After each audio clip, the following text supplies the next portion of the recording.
dijo, yo soy residente de primer año de Medicina Física y Rehabilitación y para hoy vamos a hacer un enfoque desde la rehabilitación del síndrome de dolor patelofemoral. Bueno, quiero comenzar contándoles que el dolor patelofemoral es una causa de dolor anterior en la rodilla muy frecuente en el ámbito ambulatorio. Se presenta sobre todo en personas jóvenes, adolescentes y menores de 60 años, principalmente personas activas. El dolor puede ser intensificado por las actividades de flexión y soporte de peso, como por ejemplo permanecer mucho tiempo sentado o realizar sentadillas o cuclillas. Y su diagnóstico es principalmente clínico. Las imágenes se utilizan para realizar diagnósticos de exclusión, diagnósticos diferenciales o diagnósticos concomitantes. El manejo es principalmente conservador, siendo principalmente la terapia física el manejo de primera línea. Bueno, síndrome de dolor patelofemoral se define como el dolor retro o peripatelar exacerbado por las actividades de carga de peso sobre una rodilla flexionada. Estas actividades pueden corresponder a correr, saltar o realizar cuclillas y su diagnóstico, como lo dije anteriormente, es clínico. Con respecto a la epidemiología, se ha calculado una prevalencia anual en la población general del 22.7%, siendo un poco más frecuente en los adolescentes con una prevalencia del 28.7%. La relación hombre-mujer se ha calculado en un 2:1, siendo más prevalente en las mujeres y mucho más frecuente en personas activas. Se ha hablado de mayor frecuencia en los militares y los deportistas.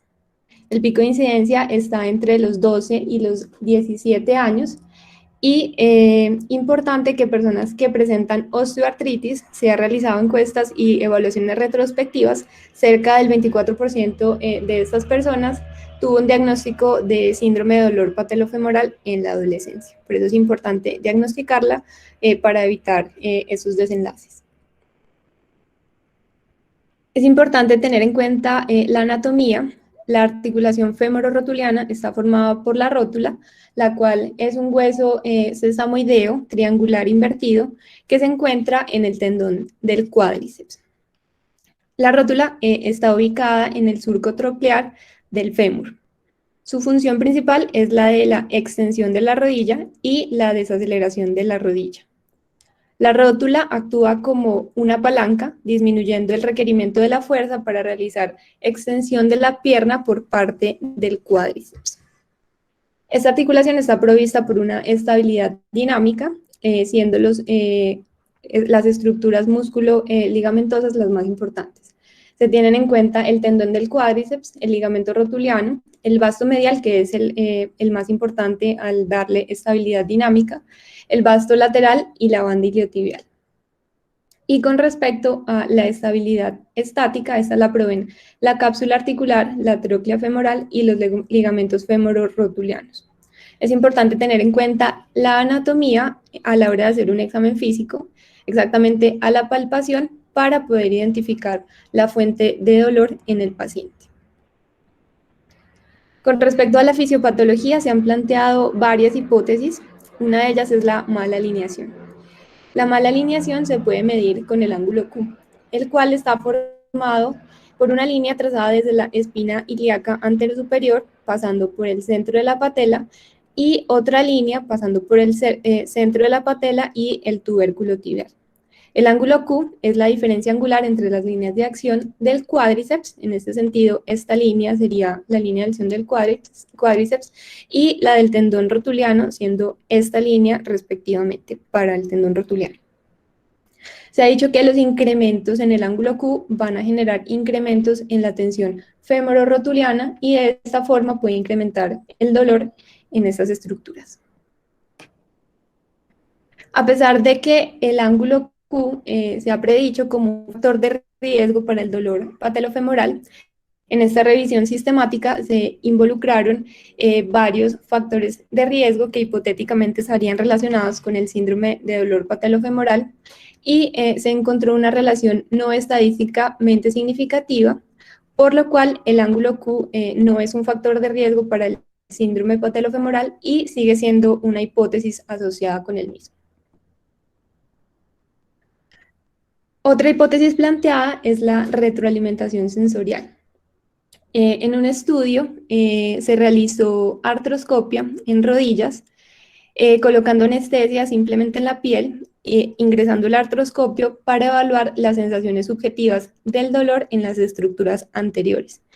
Se encontró que la synovia, la almohadilla grasa y la cápsula anterior presentaban mayores sensaciones subjetivas de dolor y, curiosamente, estructuras que usualmente requieren intervención, como los meniscos, los cartílagos y los ligamentos, son menos sensibles. Esto puede ser debido a que estas estructuras tienen terminaciones nerviosas ricas en sustancia P. Otra de las hipótesis planteadas es la malrotación patelar. Se encontró que los pacientes con el síndrome de dolor patelofemoral presentaban una mayor lateralización de la rótula al agacharse con respecto a los sujetos sanos. Esto puede estar asociado a una activación retardada del vasto medial con respecto al vasto lateral. Y adicionalmente se encontró atrofia en este músculo en los pacientes con el síndrome de dolor patelofemoral. Otra de las causas para la malrotación patelar es una tensión de la cintilla iliotibial que puede reforzar el retináculo rotuliano lateral y generar una lateralización de la rótula, como lo observamos en esta imagen. Otra de las hipótesis planteadas es el valgo dinámico. Se ha encontrado en estas personas una rotación interna del fémur secundaria a una debilidad de los abductores de la cadera, principalmente glúteo medio y glúteo mínimo. Y adicionalmente una rotación interna de la tibia con una eversión del pie y un pie pronado. Esta hipótesis puede demostrarse pidiéndole al paciente que realice una sentadilla con el miembro inferior afectado. Lo que vamos a observar aquí es el colapso en valgo de la rodilla.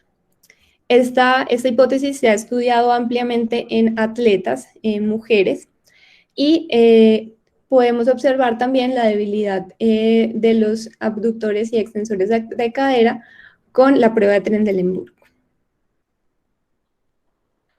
Bueno, con respecto a los factores de riesgo, una debilidad en el cuádriceps es el factor de riesgo más ampliamente relacionado con el síndrome de dolor patelofemoral. Esto es muy importante a la hora de tenerlo en cuenta en la terapia física y en la rehabilitación. Se ha hablado también de una inestabilidad patelar. Los pacientes que refieren dolor lo refieren después de actividades de sobreuso de las estructuras. Están relacionadas también a anormalidades del pie, como una eversión del retropié y un pie pronado. Se ha encontrado también mayor asociación con el sexo femenino y se ha encontrado que las mujeres que tienen el síndrome de dolor patelofemoral tienen una activación del 24 al 34% menos de los músculos abductores de cadera con respecto a los controles normales. Nuevamente, el valgo dinámico, como lo hablamos anteriormente, y las actividades como correr, subir o bajar escaleras. Bueno, aparte de los factores de riesgo anteriormente mencionados, que estarían relacionados de forma directa o indirecta con la rodilla, se ha hablado también de alteraciones de la salud mental en general. Pensamientos de catastrofización, miedo, evitación, ansiedad y depresión pueden estar relacionados con la prevalencia del síndrome de dolor patelofemoral. A la hora de hacer el diagnóstico, la anamnesis es el punto más importante.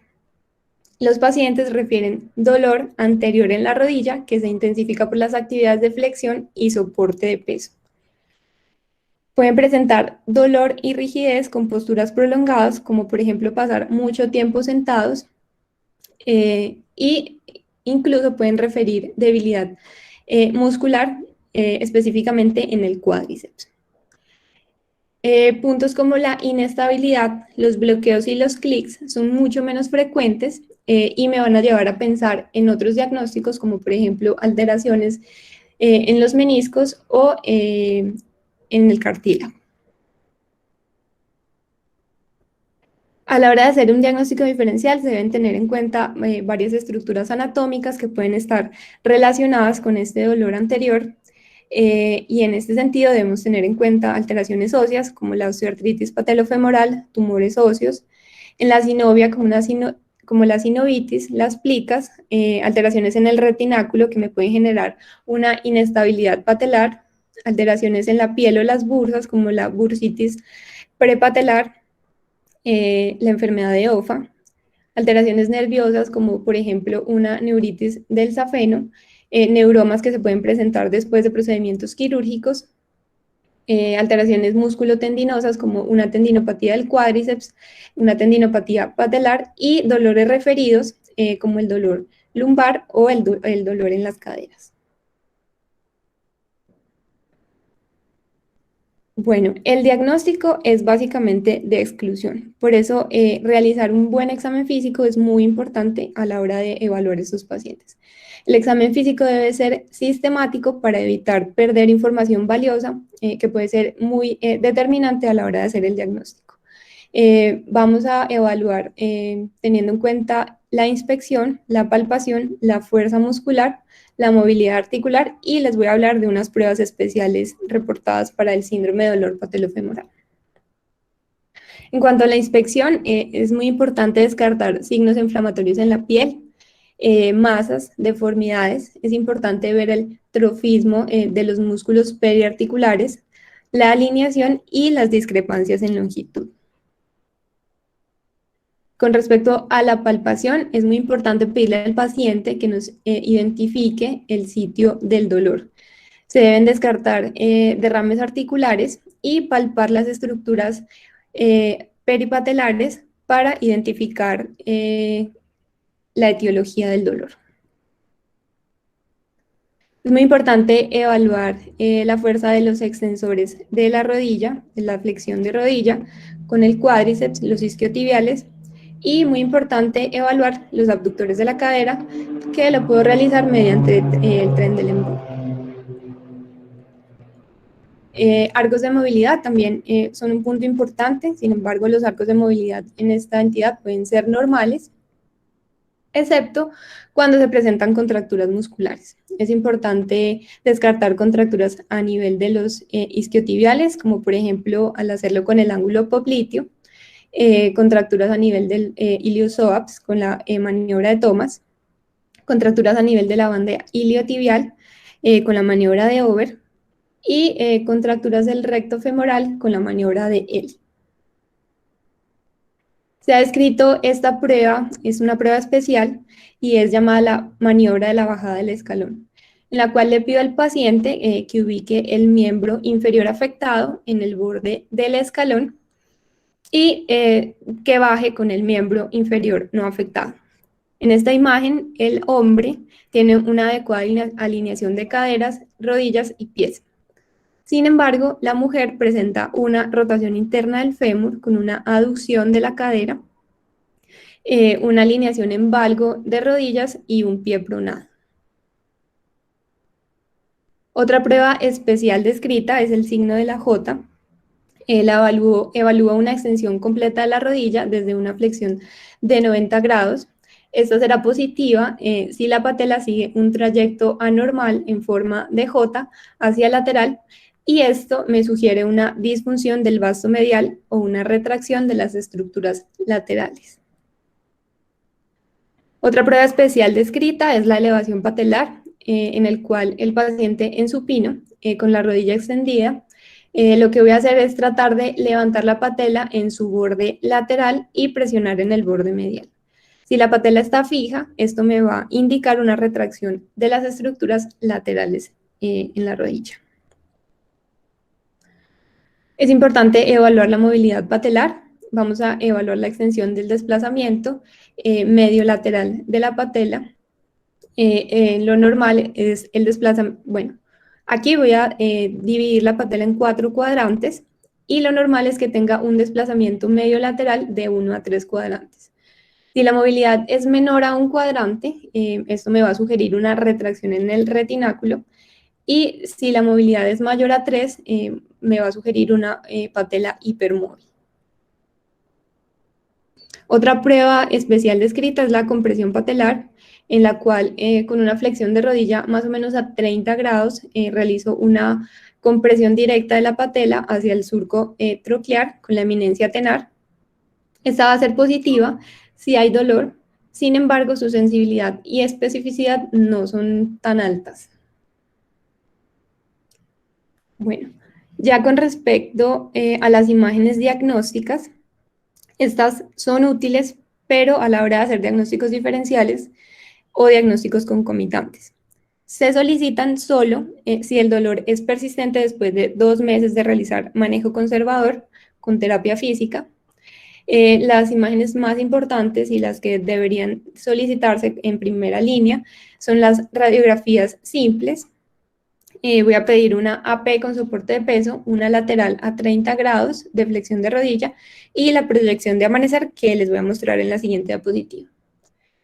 Imágenes como la resonancia me van a permitir evaluar estructuras o tejidos blandos como cartílago y la grasa de ofa que pueden estar relacionados y alteraciones óseas como ya en la médula ósea como tal. Las proyecciones AP de rodilla con soporte de peso, lateral con una flexión de 30 grados aproximadamente y la proyección de amanecer me van a permitir evaluar si hay fracturas, cuerpos sueltos o osteocondritis. Con respecto a si el manejo es quirúrgico versus conservador, el doctor Ketunen realizó un trabajo de investigación en el cual tomó 56 pacientes con dolor patelofemoral y los dividió en 2 grupos. 28 fueron sometidos a artroscopia más una jornada de ejercicio normal y 28 fueron sometidos simplemente a ejercicio como grupo control. En ellos se midió el score Kujala, que es un score específico para evaluar calidad de vida en el síndrome de dolor patelofemoral, y se encontró que las mejorías de dolor 9 meses después, de calidad de vida 9 meses después en el grupo de la artroscopia mejoró 12 puntos con respecto al grupo control que mejoró 11 puntos. Las diferencias fueron de 1 punto respecto al control y a la cirugía, por lo que nos sugiere que no vale la pena someter a un paciente a cirugía si voy a tener los mismos resultados con la terapia física. Se ha hablado de si el dolor patelofemoral es prevenible. Esta revisión sistemática incluyó ensayos clínicos en militares jóvenes que teóricamente son personas en población de riesgo. Se realizaron intervenciones en un periodo de 6 a 12 semanas, evaluando plantillas, calzado, los braces patelofemorales y el ejercicio con estiramiento y fortalecimiento. Con respecto a las plantillas y el calzado, no se encontró que estas redujeran el riesgo del dolor patelofemoral. Los resultados con respecto al ejercicio mostraron resultados mixtos. Sin embargo, los braces patelofemorales sí estuvieron relacionados con una reducción del riesgo en aproximadamente el 50 al 76% de los casos. Con respecto al tratamiento, el tratamiento inicial y el de primera línea va a ser la terapia física. Los pilares del tratamiento van a ser reducir el dolor, mejorar la alineación patelofemoral y lograr el nivel de función lo más alto posible. En la fase aguda, debo hacer modificaciones en la actividad. En los pacientes que realizan actividades extremas o entrenamientos extremos, la recomendación más importante es limitar esas actividades.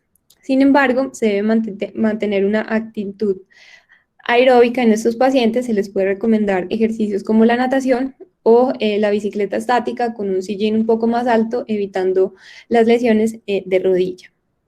En esta fase aguda se recomiendan los AINES, pero en un uso a corto plazo máximo de 2 a 3 semanas.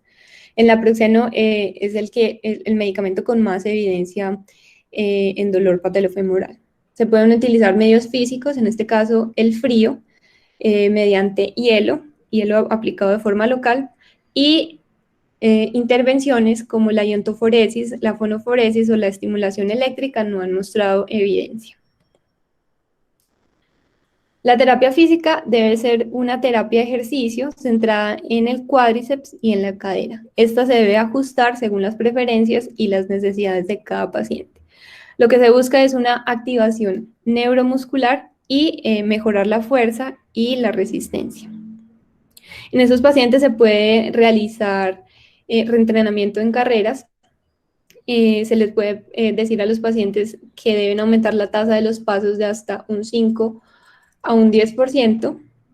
Y con respecto a el reentrenamiento, se le pueden dar instrucciones verbales, como por ejemplo abrir las rodillas, ampliar la postura o involucrar los músculos de los glúteos durante la terapia.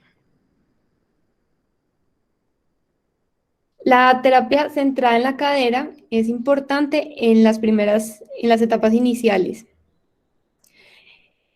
Esta va a reducir el dolor con respecto a los ejercicios del cuádriceps, ya que los ejercicios del cuádriceps pueden exacerbar los síntomas en las primeras etapas de rehabilitación. Importante en las primeras etapas, pero siempre a largo plazo combinadas con los ejercicios de cuádriceps. En cuanto a la terapia centrada en los cuádriceps, se pueden realizar sentadillas o step-ups. Siempre diciéndole al paciente que el dolor debe estar controlado, es decir, no debe tener dolor al hacer estos ejercicios. Se puede aumentar peso progresivamente, siempre teniendo en cuenta que el paciente no debe tener dolor en ningún momento. Y es importante aquí abordar las ideas de catastrofización, puesto que estos pacientes correlacionan realizar este ejercicio con el dolor. Siempre abordar de forma psicológica, ya que esta es la forma de mejorar y fortalecer los músculos para permitir una terapia física efectiva. Con respecto a terapias adyuvantes, se ha hablado de las órtesis de pie. Estas deben ser semirrígidas y de una longitud completa.